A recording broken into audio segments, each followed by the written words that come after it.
This is Tom.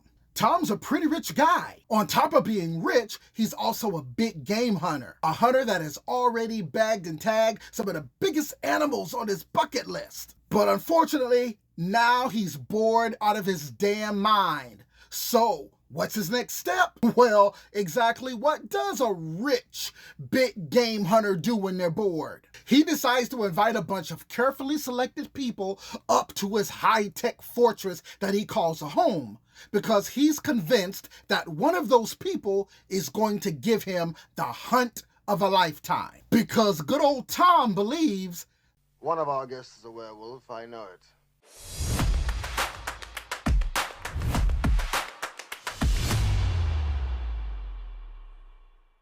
Hey fam, it's your boy Rome. We're turning back to 1974 for a British horror mystery called The Beast Must Die. Now this movie feels like someone tossed Knives Out into a blender with an old werewolf flick and threw in a couple of dashes of 70s camp. Now, Calvin Lockhart plays Tom. He's this rich big game hunter that brings a group of people, including horror royalty Peter Cushing, who naturally plays a professor that knows everything about werewolves, and even a young Michael Gambon long before he became headmaster over at Hogwarts. Harry Potter! The movie's vibe is just pure mystery. See, the entire state is rigged with cameras, motion sensors, and Tom forces his guests to touch silver, to breathe in wolfsbane pollen, to try to trigger a reaction so he can find out who the monster is. Hormone breaks down the molecular structure of the blood. So the victim, and make no mistake, the werewolf is a victim.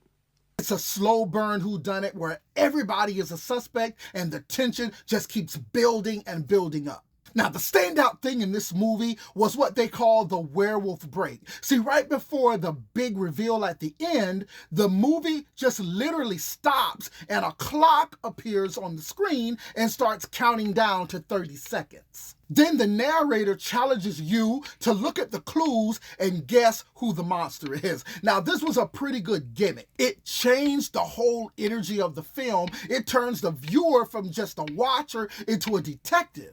When you dive deep into this break, you realize that the film is actually just playing a game with you. It's checking to see if you noticed who was missing during the surveillance videos or who hesitated when the silver came out. It turns this low-budget monster movie into this interactive experience. By the time the time runs out and the moon stays full, you end up with a mix of 70s camp and mystery satisfaction. Now, whether you're here for Peter Cushing or you just want to see if you can outsmart the Werewolf Break, The Beast Must Die is definitely a hidden gem that doesn't take itself too seriously, but it still hits on all the high notes. It's a fun, imaginative movie that proves sometimes the best part of a horror movie is the game that it plays with your head.